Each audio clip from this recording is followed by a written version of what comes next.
Hello, my name is David O'Brien.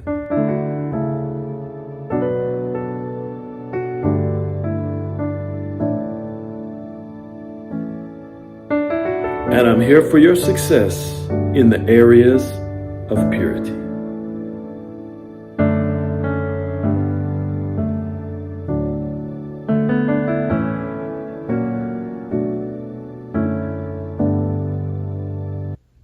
Hello and welcome back to the Purity Forum broadcast. My name is David O'Brien. I'm your bondage breaker. I'm happy to be here with you today, talking with you about the subject of the Fat Serpent Seductress. You may not have heard of even what seductress means in your generation, as I'm mainly targeting this to young people. I spoke to a relative of mine once. He said, "What is a seductress?" Seductress is a very common older word, but it means somebody, a female, of the female side of the species, who hunts, who goes after a man as if he is her prey. So we're talking about the big fat serpent. A big fat serpent is found in the jungle. It could be a python, a boa constrictor, but basically they're huge, but they're always camouflaged to whatever environment they're in. In other words, if you don't look closely, you will not see this person near you. You could walk through happy-go-lucky, as it's called, and totally miss the danger that's right near your ear about to strike you.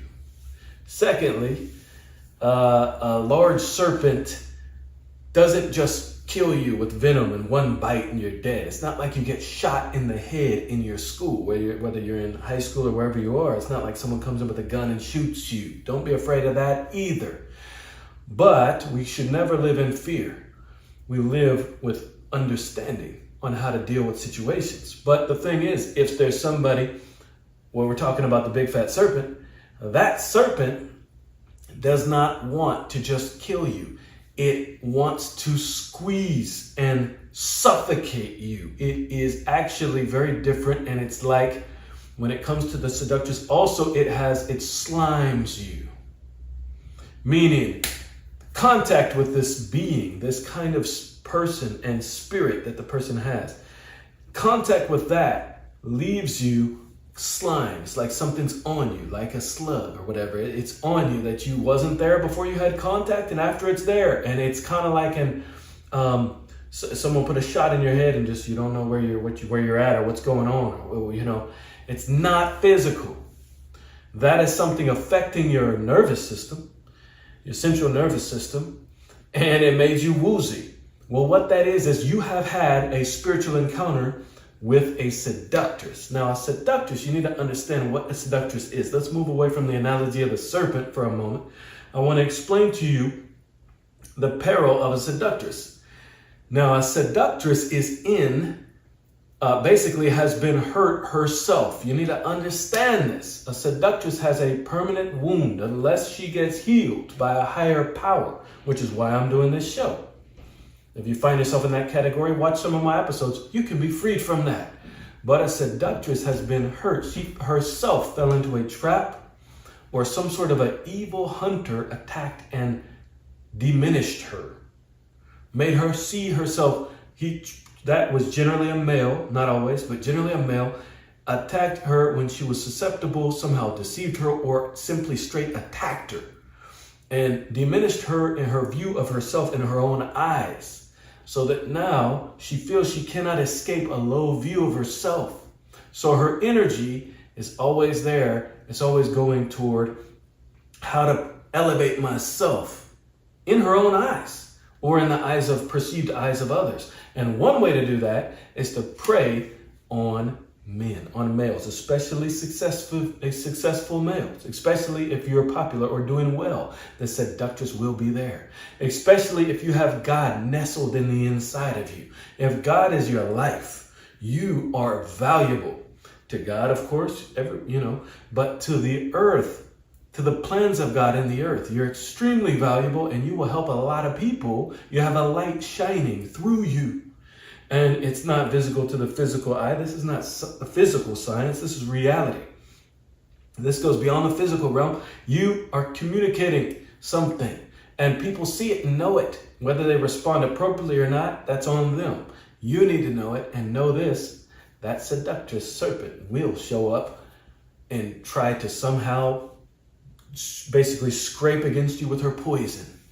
And if she can, she will get a hold of you and suffocate you in your own bedroom. It could happen in your own bedroom. Why? Because nowadays there's all kinds of seductresses using media, electronic media. Electronic media is very good. It was made by God and by inventors, I believe, but definitely for the purpose of God, which is the good news, to get it out to people around the world and to put positive, godly images before people so they can learn. But that seductress has, in a large degree, hijacked that. So even in your own bedroom, that enemy can come lurking and trying to mess with you. But here's how you deal with it. When you deal with the snake, you go for the head, you cut it off. In other words, don't play around with it, don't dabble with it, don't let it come near. Speak the truth. You need to receive truth so that you can see truth, so that you can speak truth. When you're receiving up truth, it becomes a reality before your eyes. You know it. Other people around you, even close family members, believers in Jesus sometimes, they don't see it. You see it. Now speak accordingly and walk that way. And you, my friend, will have good rest. You'll have good sleep as you sleep. I'm telling you the truth. You will. So do that.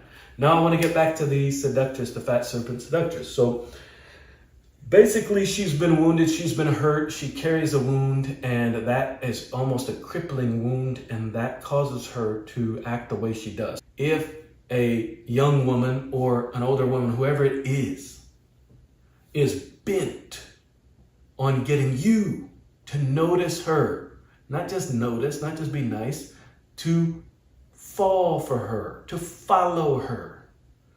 There's a magnetic pull, but it's like a staple. It's not a magnet. She wants to get you.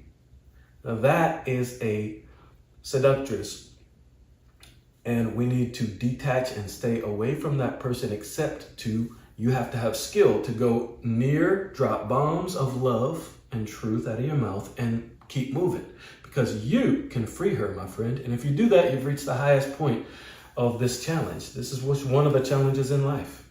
But if you get stuck in your brain, now the human brain, generally speaking, if you're in the low-level realm of earth, people are selfish and they love pleasure. The brain doesn't even know, it just loves pleasure. So if you all of a sudden, you just start following her because of her beautiful image, because of that seductive nature that's there, what will happen is, unfortunately, you will eventually be bit by an apex predator. Now, this is what I want to share with you, because the seductress turns into, eventually, first she's a serpent, and then she turns into a great white shark. That is true on whatever form she shows up in your life. If you allow that person to catch you, to get you, and you give in you give in. And I'm telling you, there's a suffocation. Eventually, at the end, there is what's called accusation. And that accusation is the bite of a great white shark. It's got a lot of force, a lot of pressure, and it's taken down. The scripture says, many men. Many are those who are slain by her. Many, a big, huge pile of men, millions of men. But you, young man or young woman, because it works on the other side just differently, keep yourself pure, keep yourself out of it, keep your head above that in the spiritual atmosphere where there's good thoughts, where there's refreshing, where there's God, not down in the low level realms.